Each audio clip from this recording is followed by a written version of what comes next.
ਜਿਹੜਾ जानवर असां खरीदना है ਉਹਦੇ अंदर ऐब ना होए। वो ਜਿਹੜੇ ऐब ने ना वो चार ऐब ने।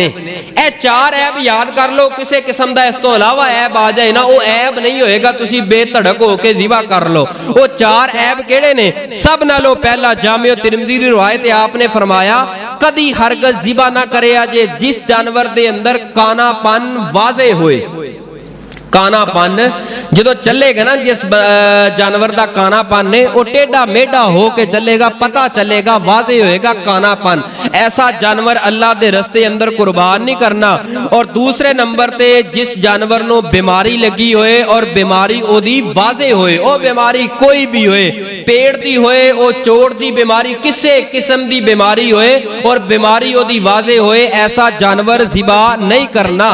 और तीसरे नंबर ते जड़ा जानवर लंगड़ा होए, लंगा के तुरदा है, ओदा लंगड़ापन वाजे होए। अगर हल्का फुल्की चोट आ गई है, वो थोड़ी बहुती 2-4 दिन सही हो जाएगी। ऐसे जानवर के मामले अंदर दिल की तसल्ली रखा करो, हो जाएगा।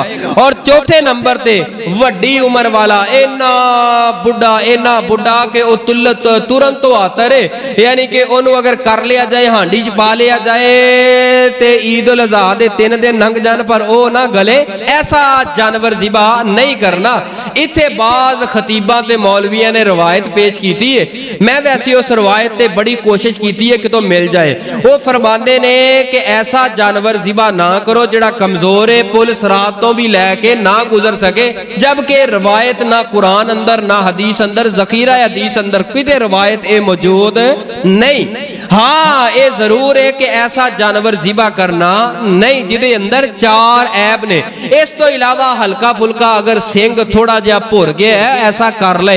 अगर तेरा दिल मुतमईन नहीं ते ना कर। हजरत अली अल मुर्तज़ा रज़ी अल्लाह तआला अन्हु दे कोलों एक रवायत आंदी है, फरमांदे ने आपने सख्ती ना मना कीता है जिहदा एक सिंग मुकम्मल टुटिया होए और एक होए, ऐसा जानवर भी ज़िबा करना नहीं।